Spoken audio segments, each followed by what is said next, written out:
Welcome to Lead Today with me, Kalyna. Let's talk leadership.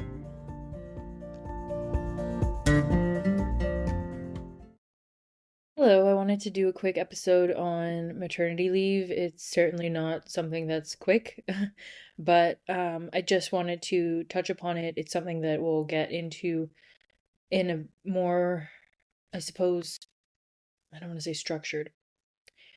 I want to touch upon it more because I find that within career coaching specifically, women just don't actually have a plan. They really want to get pregnant. Well, so let's even backtrack. I mean, first of all, you're in high school, you're probably not thinking about it. Then you go to university, college, or get your first job, not thinking about it. Most women in their 20s are just, it's all about school, right? Do well in school, at least our generation.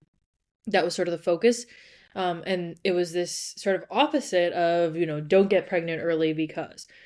Now, of course, we're seeing unprecedented levels of infertility, unexplained infertility using IVF, also what's the word? Unintentional childlessness, or, essentially women not having kids. And I mean, no issue with that if you genuinely don't want kids, but it's pretty devastating if you do. Like, it really shakes you to the core of being a woman if you're wanting to be a mother and that's not happening. So if you're listening to this episode, it's about maternity leave, so you probably are a mom. Congratulations on that. That being said, how much did you really think about maternity leave? If you're in a corporate environment or a place that you have to notify, maybe you thought about it, 4 months, and okay, I notified them at 4, 5, 6, 7, whatever, however many months you let your employer know. But then what did you do with those months? A lot of women are spending the time planning registries, baby showers, that sort of thing. And I think actual maternity leave kind of falls by the wayside. If you're in Canada, you might take a year to 18 months. That's way beyond what anybody in the US is taking for the most part, unless they leave their job, because there's really only, there's no paid federal maternity leave, but some get unpaid FMLA. It's like, but it's like their medical leaves or like short-term disability leaves, but it's really not like a paid program the way Canada has, and you can take again 12 to 15 months at 55% pay. That being said, I mean, it's hard, right? Like if you're a single mom and you're getting 55% of your wages through EI and employment insurance, still not easy to make it. India's got 26 weeks, Australia's at 18 weeks minimum wage. Norway and Sweden are longer, but they also, in Sweden at least, it's like the father and the mother can take time, which not sure what my thoughts are there, given that the first year, especially if we're going to talk about what's biologically appropriate, which is breastfeeding is the best outcome for a baby, right? Then the mother really needs to be there. It's a lot harder if you return to work, if you're pumping, if you're not physically present with the infant all day long, it's a lot harder. And so for a dad to be put in that place, it doesn't actually make sense to me. You could say, oh, equity, but in this situation, I mean, the woman carries a child, right? It's not equitable. It's not fair. It's biology. Like the biology of it is the woman carries a child. The biology of it is the woman has the breasts to feed the child. So the woman needs to be there with the child. Now, I'm not saying the man shouldn't. I mean, depending on your employer in the United States, actually for men, it's one of the most generous in the sense that a lot of men in Canada will get maybe a week, maybe 2 weeks off when their wife has a baby. In the States, they're depending again on your company, but if you're in a big corporation, a lot of companies are really trying to entice people by giving, the same amount of time for men and for women, which for women, it's probably not enough, but for the men, it's a pretty sweet deal, right? Because you get up to, I mean, again, this is totally company dependent, but some get 12, 16 weeks off, just like the woman would. And so for a man, that's obviously very beneficial and helpful. But as we know, there are these underlying dynamics, right? Of like, okay, here's what the policy is, but what do you actually take?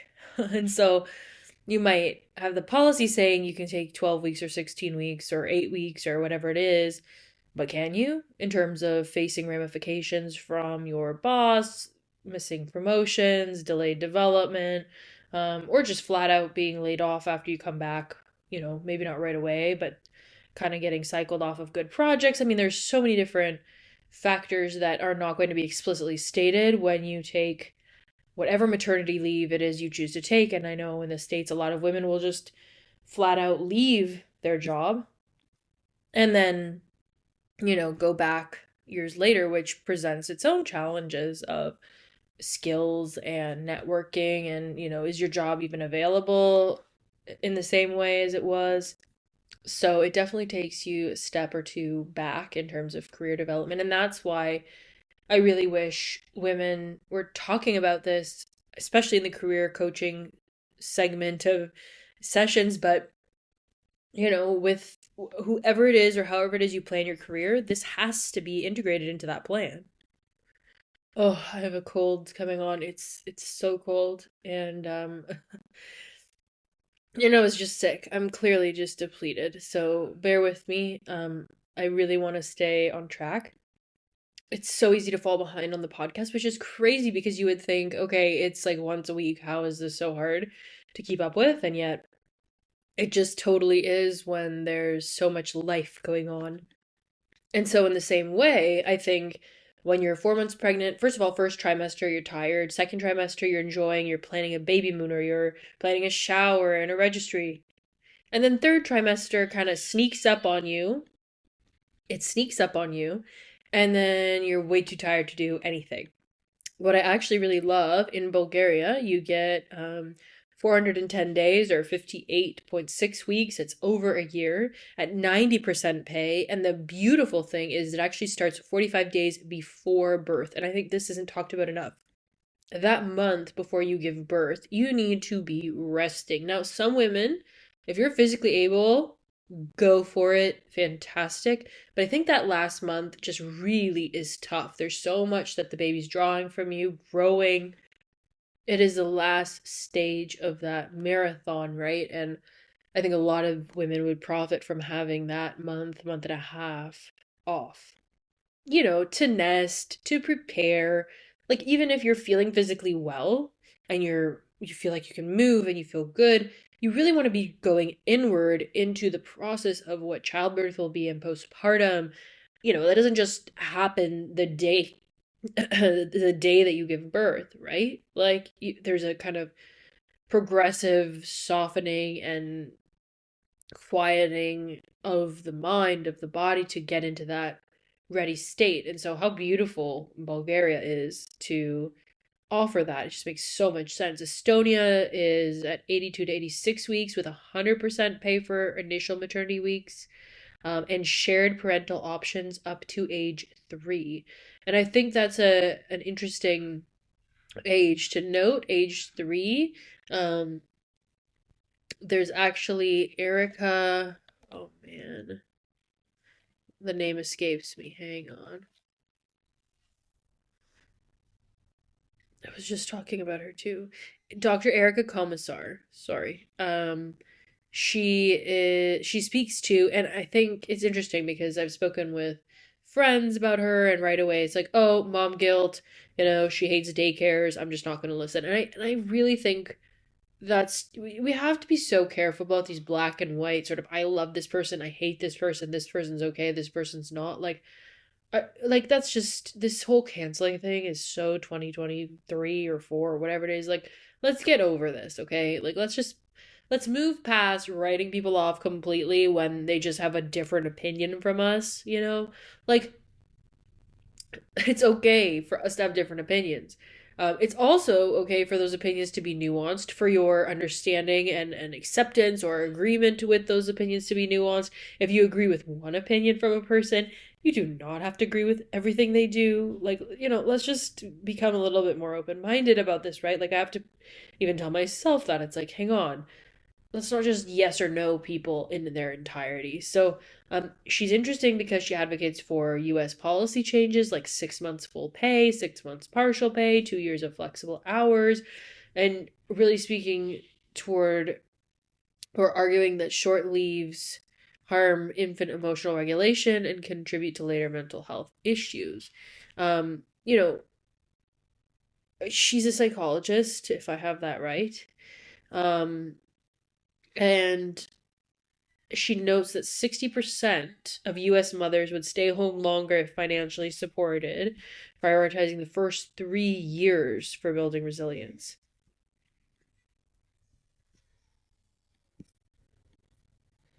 And I think that's the key point for anybody that kind of checks out when they hear about her and it's like, oh, she just doesn't like daycares. That doesn't make sense. I need to make money. I think we need to really grasp onto 60% of mothers would stay home longer if financially supported. If you're not one of those people that wants that, fine. Again, go back to work, do your thing. The problem is when you have moms crying, devastated that they have to leave their kid at a daycare when the kid is 8 weeks old or whatever, 2, 3 months, 4, 6 months. Like, the idea is to have the option there so that you don't have to out of financial necessity, not to stop people who want to do what they want to do. Now, do I believe that's the best outcome is to send a kid to daycare that young? No, I don't believe that that's the best outcome, but the choice is yours, right? And that's what I think we're trying to do here with different policies, with people debating about this is have the choice. When 60%, that's 6 out of 10 moms are saying, I want to stay home longer, that's a big part of the market underserved, let's say, right? Like 6 women are standing there going, I don't want to go back. Okay, and that's just one estimate. So, what is the real number, even if it's 5 or 7? Like, if half the women are saying, I don't want to go back yet, we need to find a way to make it so that they don't have to, right? Because we're impacting the next generation with these decisions, not just the mother.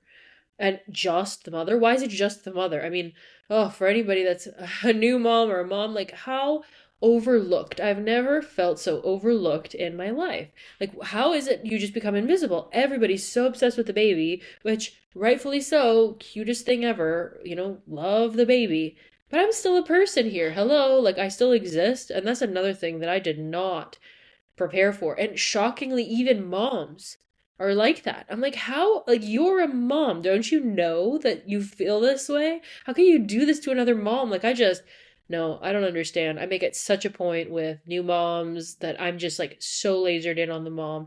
I acknowledge the baby is cute, but the baby is for the mom to nurture and respond to and care for.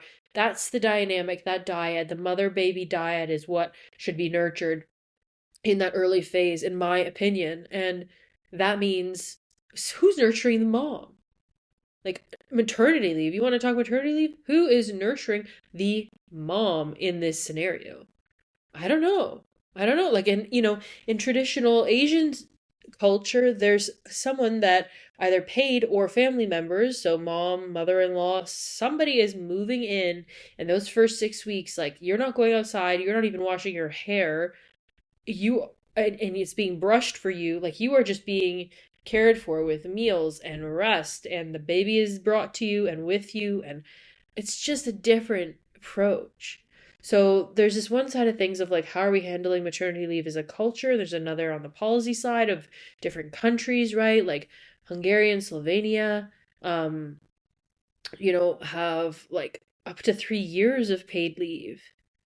And I get that there's this career sacrifice there. I mean, I'm the first one to say, hello, career coach. If you just step out for 3 years, yes, that's going to have an impact. That being said, how long is your career? 40 years? You know what I mean? Like, if you're in a career from 20 to 60, and we're talking usually 65, maybe even 70, that's like 45, 50 years. You can manage even a decade. If you say 3 years per kid, you have 3 kids, which is not even the norm anymore, but that's still only 9 years, right, of time. So I think we need to kind of reframe like it's a season of life. We're aware of this, right? It's a certain season to have young kids. You don't get that time back. There are very few things that are going to take me away from being with my kid. This podcast being one of them because it really matters to me, and giving myself those, that hour a week for this, that's worth it during nap time or before bedtime or after bedtime or whatever. I find my little chunk of time, but I'd be hard pressed to find a lot of things that matter more than my kid right now. And I think that's how it should be. And so if you agree with that, my philosophy, my approach to this from a career coach standpoint is let's figure out how to do that in your business or in your career. So if you are a business owner, then there are other approaches, right, to get the right help in place, to have the right processes and um standards, I suppose, or like I'm thinking in SOPs, right? Like operating procedures in place to make that happen in your business. And if it's your career, let's plan that out too. And it might mean, hey, if you do want to take off a year or 2 years or 3 years, how do you save for that in advance? Doesn't mean it's easy. How do you live on less while it's happening? Also not easy. If you're a single mom, what are the support systems that are going to be required? Because you cannot do it alone. You physically cannot do it alone, nor would you want to, right? And so who are those people in your life that can be the support? In what ways can they be the support?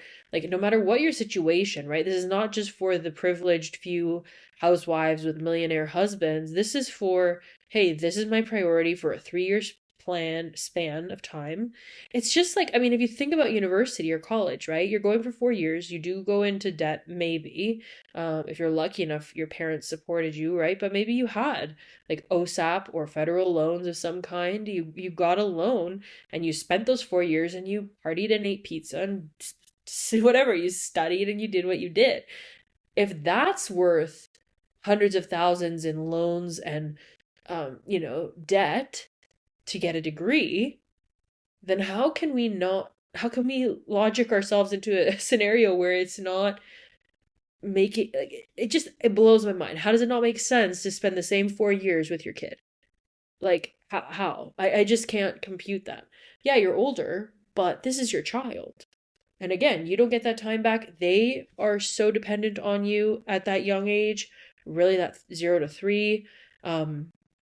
I don't even get into like homeschooling in that next phase. That's for another episode. But I kind of want to, like, I'm not here to go on these I feel like lately I'm just like, I'm not trying to rant, but I feel so passionate about the fact that if this is what you want, it's possible.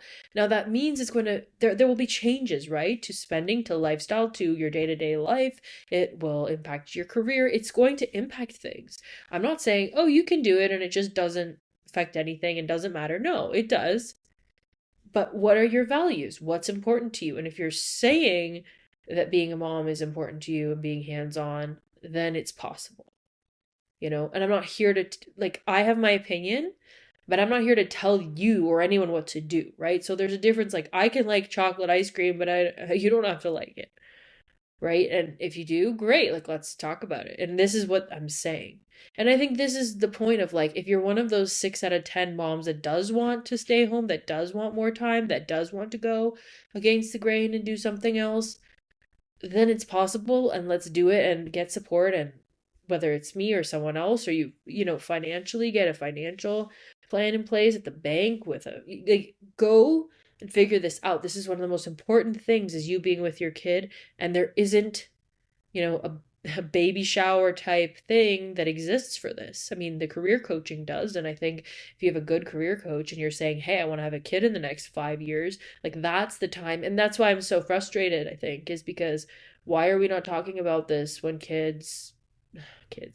young women, if you're 25 and it's like, yeah, probably gonna, want to have a kid by 30 or so, like, I had that in my head, sort of. Well, hello, it's time to make a plan. I mean, I had figured out I wanted a certain career path and I wanted career coaching and online, and I had all these thoughts, and everyone, oh, you travel and it's cool. Yeah, but I also had that in mind of, okay, but I want it to be remote. I want something that I can do as flexible as possible on my own terms when I have kids. I knew that that was part of the equation, and I think your career might not have that same flexibility. Your career might not be that way, and that's okay, right? But there are other ways, and if you have to sacrifice pay, if you have to save, if there's a loan, if it's something, think about it. If you're willing to take out a loan for schooling, how can this be the same type of investment into your kids' young life?